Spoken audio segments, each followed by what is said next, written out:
किराएदार हैं और इतनी भमकें, इतनी धमकियां, इतनी बमड़ियां, इतने दावे, इतने अल्लाह अकबर। ऐसा लगता है, सुनो ठेकेदारों, इन्नका लन तखरिकल जिबाल वलन तबलुगल, इन्नका लन तखरिकल अर्द वलन तबलुगल जिबाल तूला। कितना भी तकब्बुर कर ले, कितना भी घमंड कर ले, कितना भी अकड़ करके बोल ले, कितनी भी रऊनत अख्तियार कर ले, कितनी भी फिरौन के चंद टकों और चंद भीख मंगों के चंद भीख के टुकड़ों पर हुकूमत करने वाले कितना भी तू बोल ले, न तू जमीन को फाड़ सकता है, न रब के पहाड़ की बुलंदी को छू सकता है। हम उस रब के गुलाम हैं। भिखारी हैं ये कौन है? भिखारी हैं।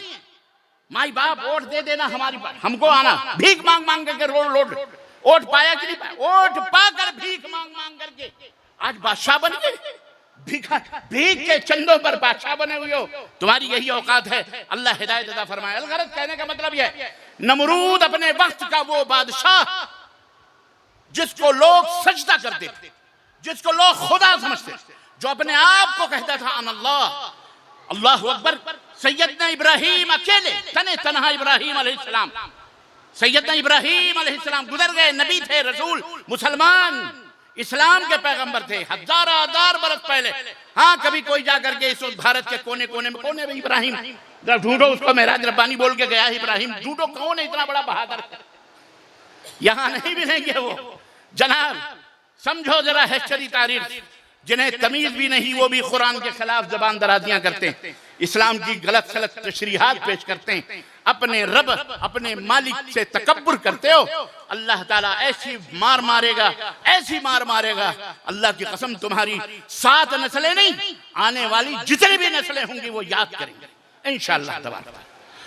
अलगरज तने तनहा इब्राहिम अलैहिस्सलाम। मैं वाक़यात की तफसीलात में जाकर अपने मौजू को ज्यादा वसी नहीं करना चाह रहा।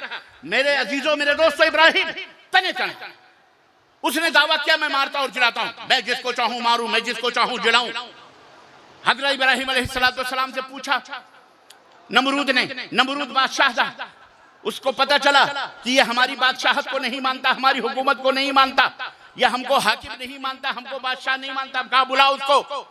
बुलाया, हज़रत इब्राहिम अलैहिस्सलाम गए। बेचारे अल्लाह के बंदे, न कोई हथियार, न कोई बम, न कोई छुरी, न कोई चाकू, न कोई तीर, न कोई तलवार, न कोई बॉडीगार्ड, न कोई पुलिस, न कोई फौज, कुछ भी नहीं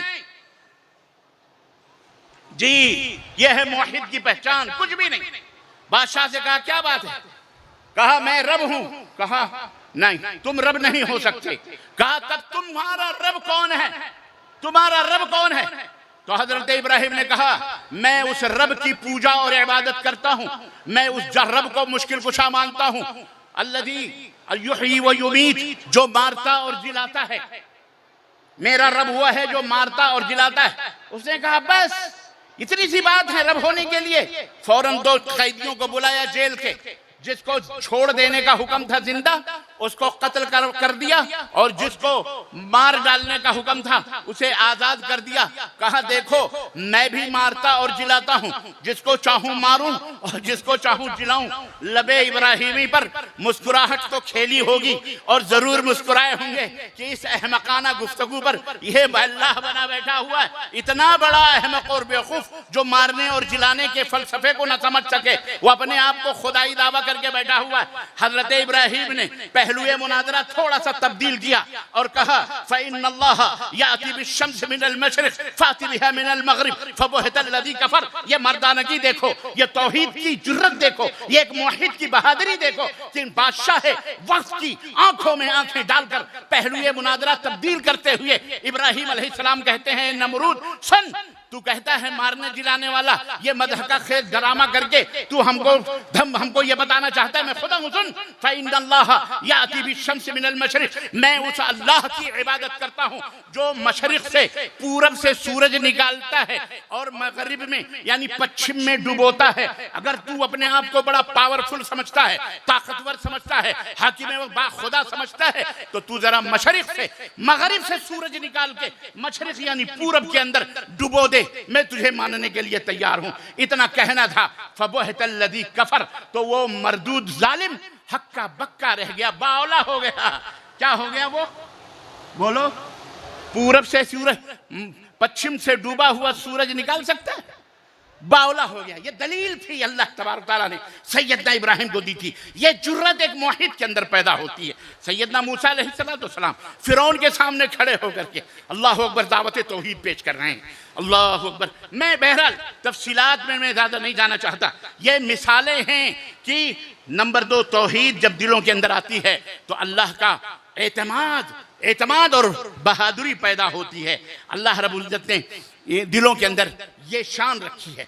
जनाब अली, नंबर 3, तौहीद इंसान को शिर्क और रस्मो रिवाज और इसी तरह बिदात और खुराफात से आजाद कर देती है। जब इंसान मुवहिद बनता है, तौहीद परस्त होता है, तो उसके दिल से ये खुराफात निकल जाते हैं। तमाम किस्म के वाहियात बातें, बेतुकी बातें खत्म हो जाती हैं। जो शख्स एक अल्लाह को मान लेता है, एक अल्लाह रब्बुल इज्जत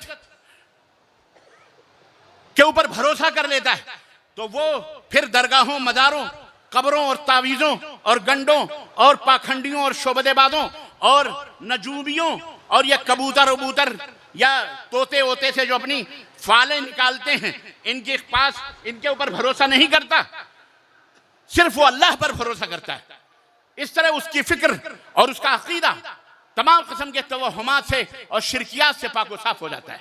अफसोस का मकाम यह है कि आज बहुत सारे मुसलमान इस मर्ज के अंदर मुब्तला हैं और हमारी बहुत सारी माएँ और बहनें तावीज़, गड्ढे, धागे, पलीते और न जाने किन किन चीज़ों के चक्करों में पड़ी हुई हैं।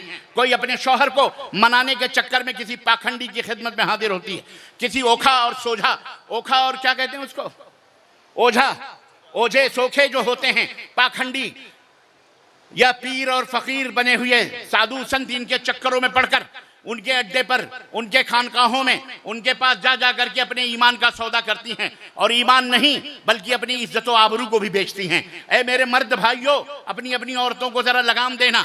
ये जो दरगाहों, मज़ारों पर और या इस तरह के पाखंडी अड्डों के ऊपर जाती हैं, इनका कैरेक्टर लूज रहता है। ये बात मैं खुल्लम खुल्ला बता रहा हूँ। होश के ना खुल्लो, भरोसा न करो, औरत जात वो जात है। यहाँ अपनी औलाद को पाने के लिए भी ना, आपने सुना मौलाना की तकरीर, अपनी जान भी देने के लिए गवारा है कि बच्चा पैदा होना चाहिए, खराश तक नहीं आनी चाहिए, पैदा हो जाए मेरी जान निकल जाए चाहे ना निकले। अलमुहिम ये औरत होती है कि हमारे यहाँ कहते हैं माजरत के साथ, हालांकि ये बड़ी वो वैसी बात है कि बहरहाल क्या कहते हैं, नाक ना हो तो पता नहीं क्या हो जाता है। बहरहाल और ज़ात ऐसी, तो ज़रा ये जो दरगाहों, मज़ारों, शद्दों, अलमों, चबूतरों या इस तरह के पाखंडी ओखे सोझे और जो के पास तावीज़ और गंडे करवाने के लिए ले जाती हैं, इनसे ज़रा परहेज करना, ज़रा बच के रहना। हरगिज़ हरगिज़ यहाँ पर अपने बच्चों को, अपनी औरतों को जाने नहीं देना। मोमिन वो होता है, तौहीद का असर ये होता है, जब ला इलाहा इल्लल्लाह पढ़ लेता है तो कुछ भी हो जाए, बच्चा बीमारी से पैर के ऊपर रगड़ के मर जाना गवारा है, लेकिन अल्लाह के साथ किसी को शरीक करना गवारा ये नहीं होना चाहिए। इसी तरह से तौहीद जब दिल के अंदर आती है, नंबर 4, तो तौहीद जब दिल के अंदर आती है तो उसका असर यह होता है इंसान के अखलाकियात पर, उसकी ज़बान पर, उसकी निगाहों पर, उसके कानों पर, उसकी ज़बानों पर इसका असर होता है। चुनांचे वो अपने हाथों से कोई हराम काम नहीं करता। जब तौहीद दिल के अंदर आती है तो अपने कानों से कोई हराम चीज़ नहीं सुनता है। जब तौहीद दिल के अंदर आती है तो अपनी ज़बान से वो नाजायज़ और हराम चीज़ें अपनी ज़बान से कभी नहीं निकालता, झूठ कभी नहीं बोलता, गीबत कभी नहीं करता, चुगली कभी नहीं करता। जब तौहीद दिल के अंदर आती है तो अमानतों में खयानत कभी नहीं करता है, मुनाफिकत कभी नहीं करता है, ना ही वो झूठ बोलता है, ना ही वो अमानतों में खयानत करता है, क्योंकि तौहीद एक ऐसी दौलत है, एक ऐसी रोशनी है जो खयानत खयानतों और किस तरह के जुल्म और ज़्यादतियों की तारीकियों को दिल से बाहर निकाल देती है। तौहीद जब दिल के अंदर आती है तो वो किसी को फरेब नहीं देता, किसी को धोखा नहीं देता, किसी से कर्ज लेकर मुंह नहीं छुपाता, किसी के से नाजायज उसके खिलाफ मुकदमे नहीं दायर करता। तौहीद जब दिल आती तो झूठ बोल बोल करके किसी की प्रॉपर्टी जमीन जायदाद पे कब्जा नहीं करता। तौहीद जब दिल के अंदर आती है जनाब अली तो सच्चाई, अमानतदारी, अदल और इंसाफ और हुस्न अखलाक का और हुस्न जुबान का इंसान पैकर बन जाता है। तौहीद उसे ये दौलत, उसका असर ये होता है। अब जिसके अंदर ऐसा असर न देखने को मिले तो ये समझ जाओ ये तौहीद की बाउंड्री से बाहर है, समझ जाओ ये बगैर तौबा किए हुए अंदर नहीं आ सकता। अजीजान गिरामी, आपको मालूम होना चाहिए यही भारत की सरजमीन है कि इस्लाम कैसे आया भारत की सरजमीन पर, इसे आपको भी समझने की जरूरत है। यही अखलाक था, यही अदल था, यही इंसाफ था, यही सब्र था, यही तकवा था, यही परहेजगारी थी जो इस्लाम ने अरबों को अता की थी। और अरब अपने माल के साथ साथ भारत की सरजमीन पर, यही कच्छ का इलाका हो या जनाब अली केरला का बॉर्डर हो या मद्रास के साहिल हो, इन साहिलों पर जब वो कपड़े रेशमों के ला करके हिंदुस्तान के भारतीय लोगों के हाथों बेचते थे तो वो उसके ऐबों को बता दिया करते थे, फरेब नहीं देते, धोखा नहीं देते थे, बल्कि ये कह दिया करते थे इस कपड़े के अंदर फलानी जगह पे फलाना ऐब मौजूद है, इसके अंदर फलाना ऐब है, इसलिए हम इसको इतनी कीमत में नहीं इतने में बेचेंगे, इतनी कीमत में नहीं इतनी कीमत में बेचेंगे। तो ये भारत के लोग बेचारे, भारत के लोग उनसे ये सवाल करते थे अगर उन ऐबों को आप हमें न बतलाएं तो हमें तो पता भी न चले कि इसके अंदर क्या क्या ऐब है। आप हमें ज्यादा से ज्यादा कीमतों में बेच सकते हैं, लेकिन आप हमें ऐब बतलाकर कम से कम कीमतों में क्यों बेचते हैं? आपका खसारा नहीं होता? वो कहा करते थे खसारा होना ये अलग बात है, लेकिन झूठ बोलना ये उससे भी बदतरीन गुनाह है। हम में एक रसूल आया, हमारा दीन दीन इस्लाम है, हमारा दीन दीन इस्लाम है, हमारा अकीदा अकीदे तौहीद है, जिसके अंदर झूठ बोलना हराम करार दिया गया है और हराम खाना हमारे लिए हराम है। हम हराम से दूर रहते हैं। अल्लाह अकबर। ये कहने लगे वो कौन है? अरब की सरजमीन पर मोहम्मदुर रसूलुल्लाह सल्लल्लाहु अलैहि वसल्लम ने हमें ये तालीम दी है। इतनी दूर 7 समंदर पार आप यहाँ झूठ भी बोल सकते हैं, कौन देखता है? लेकिन वो कहा करते थे देखने वाला भले मोहम्मद न देखें, लेकिन देखने वाला जिस अल्लाह की तरफ हमें हमारे नबी ने रहनुमाई की वो 7 आसमानों के ऊपर वहां जलवा फरमा है और वहां से अर्श पर मुस्तवी होकर वहां से हमें देख रहा है कि हमारी जुबान कैसे चल रही है, हमारे कानों में क्या चीजें जा रही हैं, हमारे हाथों से क्या हो रहा है। वो सारे का सारा नक्शा अल्लाह तबारक तआला देख रहा है, इसलिए हम झूठ नहीं बोलते।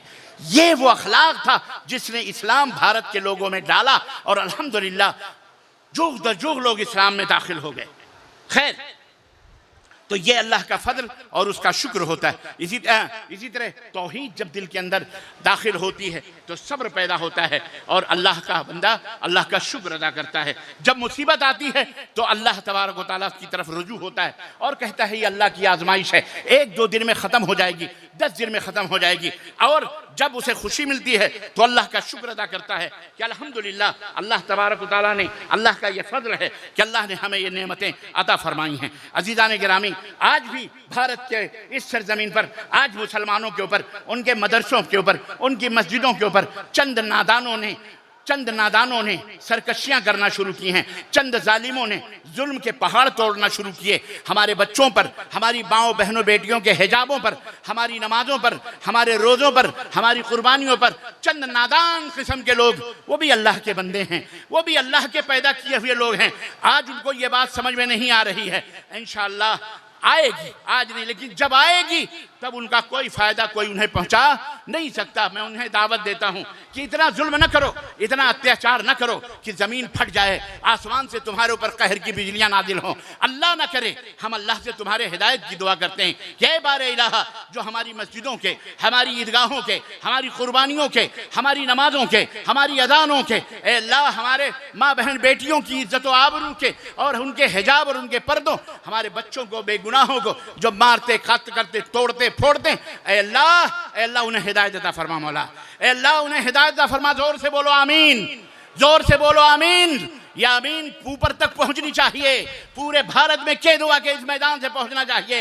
ए अल्लाह उन्हें हिदायत अता फरमा मौला, ए अल्लाह उन्हें हिदायत अता फरमा मौला, ए अल्लाह उन्हें हिदायत अता फरमा मौला। हम तो अल्लाह के नबी के चाहने वाले अल्लाहुम्मा हद कौमी फइन्नहुम ला यअलमून हैं, हम वो नहीं जानते। अजीज़ान गिरामी, और छठा असर तौहीद का यह होता है, जब इंसान की दिल के अंदर तौहीद जाके बैठती है तो इंसान को उसके मकसद जिंदगी याद दिलाती है, जिंदगी का मकसद उसके समझ में आता है। जब एक इंसान मुवाहिद बनता है तो ये सोचता है आखिर हम पैदा क्यों हुए, ये ज़मीन और आसमान किस लिए बनाए गए, हमें क्यों पैदा किया गया, क्या जानवरों की तरह पेट भरने खाने पीने बस इसीलिए हमको पैदा किया गया, यह हमारा कोई पैदाइश का मकसद है। ये तौहीद उसे रास्ता बतलाती है, उसे रोशनी देती है कि अल्लाह के बंदे तू तौहीद परस्त हुआ है, अल्लाह का तूने कलिमा पढ़ा है, अल्लाह तबारक व तआला को अपने दिल में बिठाया है, बसाया है, तो सुन तेरी जिंदगी का मकसद अल्लाह ने कुरान में बतलाया, वमा खलक़तुल जिन्ना वल इंसा इल्ला लियअबुदून। हाँ हाँ, तुम सिर्फ खेत जोतने, बिजनेस करने, तिजारत करने और शादी ब्याह करके बच्चों पे बच्चे पैदा करने के लिए नहीं पैदा किए गए, बल्कि अल्लाह ने तुम्हें अपनी इबादत व बंदगी के लिए पैदा किया है। अल्लाह की इबादत करो, अल्लाह की बंदगी करो, उसके बारे में इल्म हासिल करो, जानकारी हासिल करो, उसके लिए जानकारी के लिए मसाजिद का रुख करो, मदरसों का रुख करो, वहाँ बैठो, कुरान के माने को समझो, मफहूम को समझो, अहादीस को पढ़ो। हज़रत सुफियान सौरी रहमतुल्लाह अलैह फरमाते हैं, तुम्हारे बच्चे जितने भी हैं, लड़के हैं या लड़कियां, मार मार करके उनको दीन सिखलाओ, सबसे पहले कुरान सिखलाओ, सबसे पहले उन्हें दीन बतलाओ, दीन क्या है। नहीं तो क़यामत के दिन ए माँ और बाप कहलाने वालों, क़यामत के दिन तुम्हारे गले नापे जाएंगे। अपने बच्चों और बच्चियों को इस्लाम की तालीमात सबसे पहले दो, यह समझ रहे हैं आप। इसी तरह से नंबर 7, तौहीद जब दिलों के अंदर पैदा होती है तो जनाब अली उम्मत में इत्तेहाद पैदा होता है, उम्मत में इत्तेहाद पैदा होता है, दिलों के अंदर मोहब्बत पैदा होती है। क्या आपने देखा नहीं हजरत सहाबे कराम रिज़वानुल्लाह अलैहिम अजमईन को कि किस तरह आपस में एक दूसरे के दुश्मन थे। मदीने के अंदर आपने देखा नहीं, औस और खजरज एक दूसरे के ऐसे दुश्मन थे कि देखना गवारा नहीं करते थे। लेकिन जब इस्लाम, जब यही तौहीद उनके दिलों के अंदर आई तो किस तरह से शीरो शकर हो गए, अल्लाह अकबर, किस तरह से आपस में भाई भाई बन गए। अल्लाह ने सूरह बकरा में उसी की याद दिलाते हुए फरमाया है कि इस कुंतुम आदान फअल्लफ़ बैन क़ुलूबिकुम, तुम तो एक दूसरे के दुश्मन थे, यह अल्लाह ताला ही है जिसने तुम्हारे दिलों में मोहब्बत पैदा की। फ़अस्बहतुम बिनिअमतिही इख़वाना, तो अल्लाह के फजल करम से तुम भाई भाई बन गए। तो अज़ीज़ान गिरामी, ये इत्तेहाद उम्मत का बुनियादी सबब तौहीद भी तौहीद है। आज जो हम मुसलमानों के दरमियान जो सब तौहीद की बात कर रहे हैं, ये जो इख्तलाफ देख रहे हैं, मसाजिद का इख्तलाफ, मदारिस का इख्तलाफ, जलसों का इख्तलाफ, लेन देन, जो कुछ भी आप देख रहे हैं, फ़िक़हों का इख्तलाफ, दीन के समझने का इख्तलाफ, इसका सबब यह है कि इनके अकीदे दुरुस्त और सही, बोलो, दैट्स ऑल। मैंने जो 5-6 दिन पहले हमारे शेख मुफ्ती शिमाले ममलका हाइल शेख अब्दुल्ला बिन सालेह अल बैरान हफिज़हुल्लाह, मैंने उनकी ज़ियारत की, कहा कैसे हो, क्या हाल चाल है। मैंने बताया कि शेख ऐसे ऐसे हालात। कहने लगे इसका सिर्फ एक ही हल है, और वो हल है कि लोगों के ईमान और अकीदे किताबुल्लाह और सुन्नत रसूलुल्लाह के मुताबिक। अगर लोगों के अकीदे वहां के मुसलमानों के कुरान और सुन्नत के मुताबिक हो गए, दैट्स ऑल, खत्म है। अल्लाह तबारक व तआला उन्हें कभी जलील और रुसवा नहीं फरमाएगा। तौहीद तो यह है तौहीद, यह है कि जब दिलों में उतरती है तो इत्तेहाद पैदा होता है। अल्लाह अकबर। और इसी दावत तौहीद ने सहाबा को शीरो शकर कर दिया। क्यों? वो समझने लगे जब सबका रब एक है, जब सबका कुरान एक है, जब सबका रसूल एक है, जब सबका किबला एक है, जब सबका काबा एक है, तो फिर हम सब एक क्यों नहीं हो सकते? हम सब क्यों नहीं? फिरकाबंदी है कहीं और कहीं जाते हैं, क्या जमाने में पनपने की यही बातें हैं? यूं तो सैयद भी हो, मिर्जा भी, अफगान भी हो, तुम सभी कुछ हो, बताओ कि मुसलमान भी हो। तो ऐ मेरे मुसलमान भाइयों, इत्तेहाद पैदा करो दिलों के अंदर, आपस में इत्तेहाद पैदा करो। ये मजहबी फिरकाबंदियाँ, ये कुरान और सुन्नत से हटकर ईमान और अकीदे, तौहीद बिल्लाह की तशरीहात, शिर्क और बिदात और खुराफात, ये हरगिज़ हरगिज़ इस्लाम नहीं। तौबा करो अल्लाह। तो मोहतरम हाज़रीन कराम, अलगरज कहने का मतलब यह है कि तौहीद इंसान के रूह की ग़िज़ा, दिल का सुकून और ज़िंदगी का मकसद और आखिरत की कामयाबी की ज़मानत है। जिस कदर इंसान का ताल्लुक़ तौहीद के साथ जितना मजबूत होगा, उसी कदर उसकी ज़िंदगी पाकीज़ा होगी, बावक़ार होगी, कामयाब होगी।